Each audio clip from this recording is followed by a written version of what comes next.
No Jornal Brasil Atual, nós temos o prazer de conversar agora com o jurista Pedro Serrano, professor de Direito Constitucional da PUC São Paulo.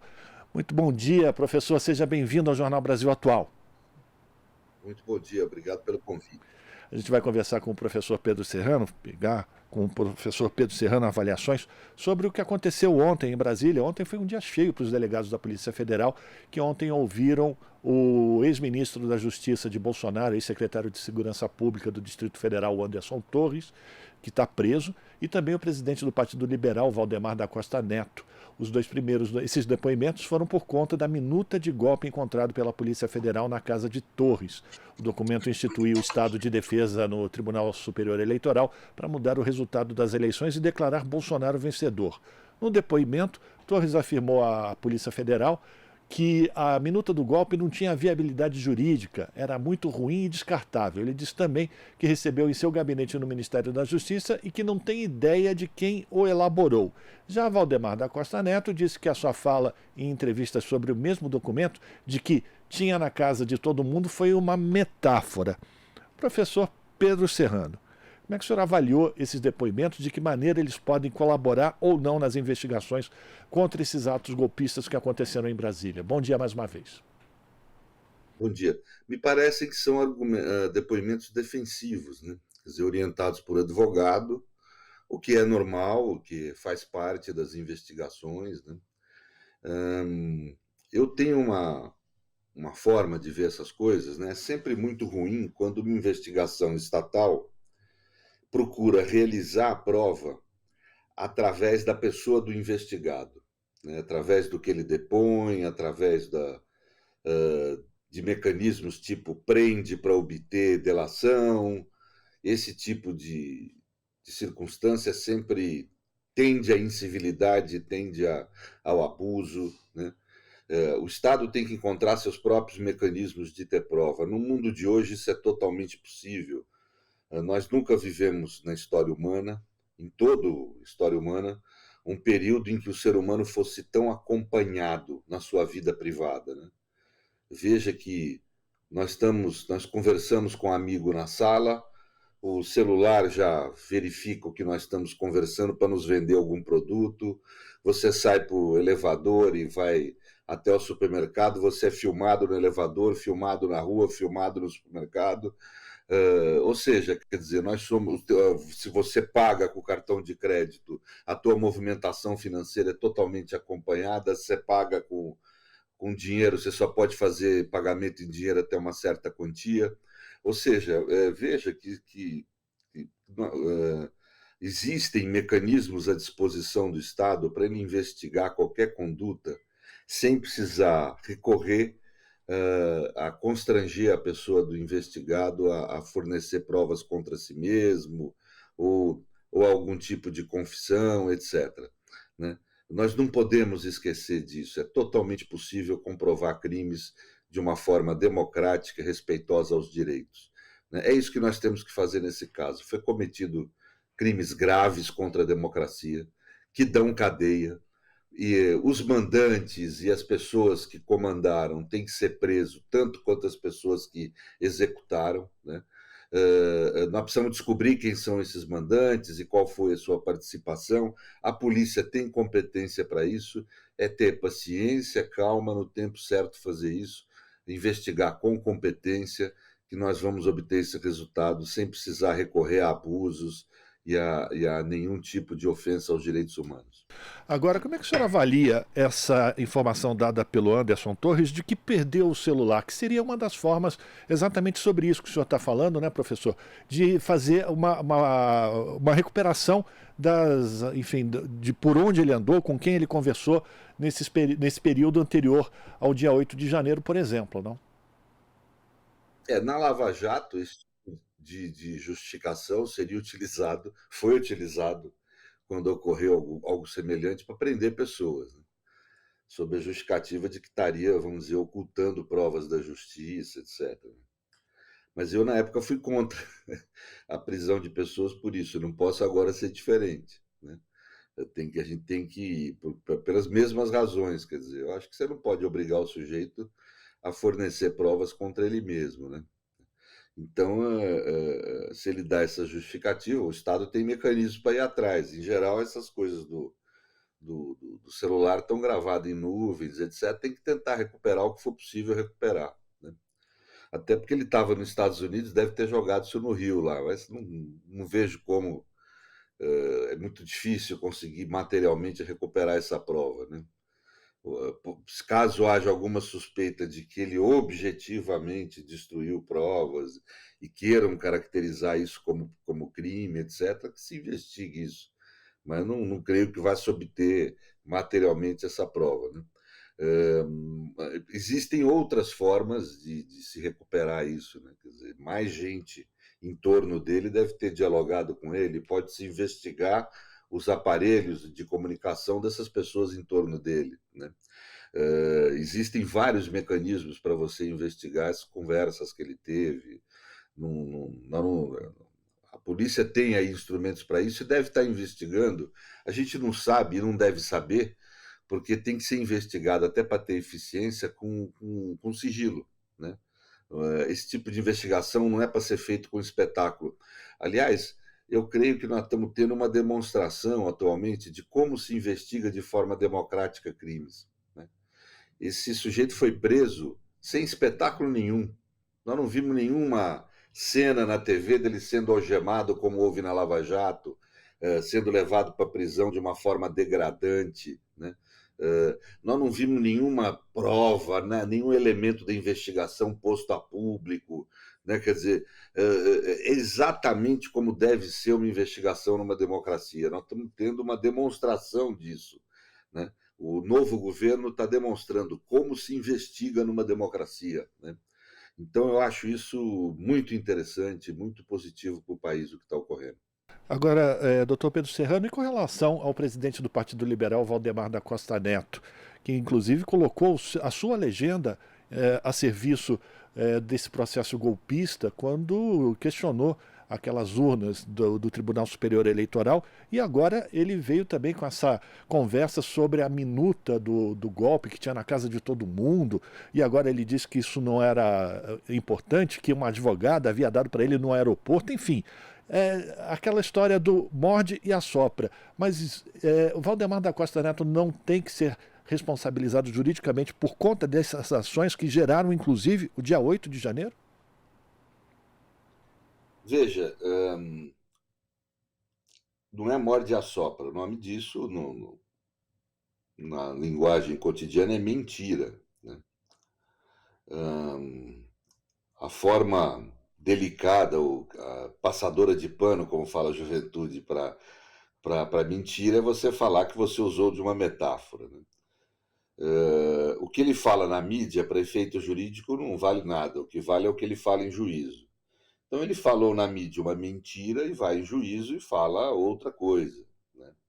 Desmente o que ele falou na mídia, o que vale é o que ele falou em juízo ou na polícia para efeito do direito, para efeito jurídico. Mas isso é uma demonstração do que essa gente fala na mídia não se escreve, ou seja, não dá para confiar, né? Tem um livro chamado Tambores à Distância, que foi agora lançado. Marcelo Semer é quem indicou ele aí nas redes sociais, e eu comprei, adorei o livro. E esse livro mostra como a extrema-direita no mundo, e o Valdemar é um homem alinhado hoje com a extrema-direita, não pode ficar passando pano nessa situação, como eles mentem como rotina, eles escondem suas próprias posições políticas. E ao esconder suas posições políticas, eles mentem como prática, como rotina, né? Tanto que o autor desse livro utilizou da infiltração nas estruturas de extrema-direita, nos movimentos de extrema-direita, como técnica de pesquisa acadêmica. Então eles mentem mesmo, nós não podemos nos surpreender, não dá para poder confiar no que essa gente fala. Veja aquele caso daquele senador aí que também falou que o Bolsonaro tinha condicionado, tinha pressionado ele a vamos dizer, tramar um golpe de Estado aí, né? E depois ele desmentiu. Eu, num primeiro momento, falei, nossa, uma denúncia séria, né? É um senador falando do presidente da República. Logo depois ele vai e desmente. Quer dizer, esse tipo de conduta é típico da extrema-direita hoje no mundo todo. Eles mentem como prática. Então nós temos que estar atentos a isso, realmente. Né? Não confiar no que eles falam, em especial na mídia, etc. Né? A gente está conversando com o doutor Pedro Serrano e o senhor está falando do senador Marco Duval, que ontem fez todo esse alarido com relação a essa denúncia, segundo ele, e depois já voltando atrás. Mas uma coisa que me chamou a atenção, professor, e aí eu quero a sua avaliação também, se isso que o senhor está dizendo, que eles mentem contumazmente, não é, na verdade, mais um elemento de querer jogar uma cortina de fumaça, porque me chamou a atenção uma das declarações desse senador de que eu tenho mais documentos, mas eu só abrirei numa CPI. O que eles tentam fazer é, na verdade, tumultuar o processo ou usar o Senado como uma utilização política dessa situação toda e proibir, ou enfim, interditar o ministro Alexandre de Moraes de continuar as investigações contra Bolsonaro? Bem, na realidade, se ele tem documentos e é intimado pela justiça a apresentá-los e oculta, está cometendo um crime. Ele, como cidadão, não é uma escolha, não é um direito dele, é um dever dele apresentar as provas de crime que ele objetivamente tenha. Né? Ele não tem esse direito de escolher aonde ele apresenta as provas de crime que ele tenha. Né? E eu diria que no plano político-moral, ele, como parlamentar, teria mais dever ainda do que qualquer outro, porque ele foi escolhido pelo povo, né? Quer dizer, é só nós. É um absurdo esse tipo de fala, eu não tenho nem o que falar. Mas no plano tanto jurídico quanto moral. Mas aí a função política, me parece, é uma estratégia político-jurídica montada para tumultuar as investigações dos crimes contra a democracia. A finalidade não é, importante dizer, não é impedir que os executores do 8 de janeiro sejam presos. Esses já estão pegos. Né? Os que estavam lá e que foram capturados pela polícia, esses estão pegos, esses vão ser condenados a penas graves, porque a prova, a materialidade do delito, a autoria tá sendo facilmente demonstrada, né? Então, não é esse que essa turma está preocupada. Eles estão preocupados com os financiadores, os mandantes e, eventualmente, gente importante da política que esteja envolvido com esses crimes. Então, eles querem proteger essa gente importante da política. Quer dizer, além de tudo, é covarde esse tipo de postura. Moralmente covarde, porque os líderes, aqueles que se beneficiariam de um eventual golpe de Estado, estão querendo se proteger à custa dessas pessoas mais simples que foram lá praticar o crime, né, no dia 8 de janeiro. Os mandantes, aqueles que se beneficiariam do crime, estão querendo se proteger, aparentemente tumultuando o processo de investigação. Eu não creio que vão conseguir, é uma forma muito primária, muito infantil de querer tumultuar a investigação. Agora, como é que o senhor avalia também o surgimento do nome Daniel Silveira, que foi preso também ontem por determinação do ministro Alexandre de Moraes? Ele foi entregue para o sacrifício na sua avaliação? Ele não tem mais serventia para esses articuladores do golpe de 8 de janeiro, por exemplo? Não, eu acho que ele se entregou, né? Porque na realidade ele não apenas de forma contumaz desobedeceu diversas ordens judiciais, como a forma como ele desobedeceu essas ordens é inaceitável por qualquer Estado do mundo, né? Por qualquer democracia do mundo. Você não, ele desobedeceu diversas ordens judiciais, o que é crime em qualquer Estado ou democracia do mundo, e fez isso com escárnio. Veja, o Lula, só para dar como exemplo, foi preso por um processo fraudulento por uma injustiça extremamente grave, criticou a prisão como tem que criticar, outras pessoas criticaram a prisão, e em nenhum momento agiu dessa forma, acabou se entregando, não agiu com escárnio, né? não teve esse tipo de conduta. As críticas que foram feitas foram consistentes, fundamentadas, como se deve ser uma democracia, né? E esse sujeito ele agiu com escárnio em relação a ordens muito menos intensas do que a prisão, né? Então não tem jeito, ele cometeu um crime grave ali, alguns crimes graves e reiterados, né? Então não tem outro caminho, acaba sendo preso mesmo, né? Não tem jeito. Não se trata de uma conduta isolada, que se deve ter tolerância, não, é uma reiteração de condutas e agravadas pela forma como foram cometidas, né? Então não foram os outros ou os seus companheiros, nesse caso, que o trataram de forma vamos dizer, não solidária. Nesse caso, foi ele que provocou, né? Não, mas Eu não acho que aí deva se acusar. eu digo do nome dele ter surgido, doutor Serrano, exatamente já sendo, enfim, pedida a sua prisão. Então, acrescenta-se a isso essa situação de tramar esse golpe contra o ministro Alexandre de Moraes, como se fosse já um desdobramento. É que nós não sabemos se esse senador Marcos Duval é verdade, mentira nessa altura, ou é verdade, é mentira. Se tudo for mentira, ele foi envolvido, aí você tem razão, foi envolvido como bucha de canhão. Mas se provavelmente a primeira versão pode ter sido verdade. E aí ele estava mesmo na reunião, né? Não tem o que fazer. Ele está falando a verdade daí. A polícia tem que investigar e tentar ver se consegue saber o que aconteceu.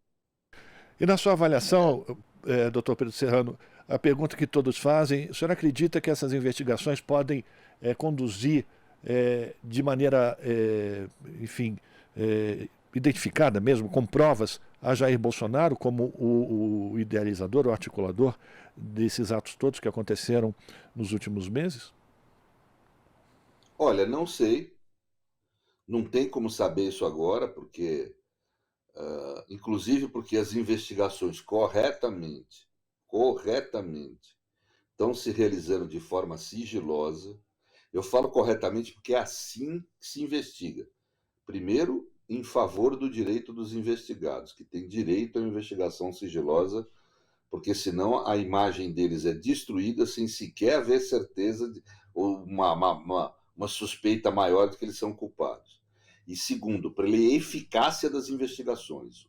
O investigado que é culpado, quando ele sabe como as investigações estão indo, ele arma para se defender, né? Para prejudicar as investigações, né? Inclusive é direito dele fazer isso, né? Mas assim, então a investigação, para ser eficaz, ela tem que ser sigilosa. Então não tem como saber. Eu não sou agente policial, não estou lá participando da investigação, não sou advogado no caso, não tenho. Sou um cidadão como qualquer um, acompanho pela imprensa. A imprensa não sabe, eu também não sei, né? Então não tem como saber. Só posso dizer que só tem um jeito de condenar Bolsonaro em algum crime, que existam provas empíricas que demonstrem efetivamente que ele cometeu o crime e que ele seja, vamos dizer, condenado após o devido processo legal, com todos os recursos inerentes a esse devido processo legal, com toda a defesa que ele tem direito, ou seja, da forma democrática, constitucional, devida. Não se pode ficar, a meu ver, banalizando a figura da prisão preventiva de forma a querer prendê-lo de imediato, como muita gente tem falado. Eu acho isso abusivo. Tem que, se for para prender, tem que prender depois de comprovado, através do devido processo legal. Tá certo. Quero agradecer a participação do jurista Pedro Serrano, professor de Direito Constitucional da PUC São Paulo, falando aqui no Jornal Brasil Atual sobre os depoimentos de Anderson Torres, de Valdemar da Costa Neto e também do caso do Marcos Duval. Professor, muito obrigado pela sua participação, um abraço para o senhor e a gente espera contá-lo mais vezes aqui no Jornal Brasil Atual para trazer esses esclarecimentos. Forte abraço. Muito obrigado. Conversamos com Pedro Serrano aqui no Jornal Brasil Atual. Estamos apresentando Jornal Brasil Atual. As notícias que os outros não dão.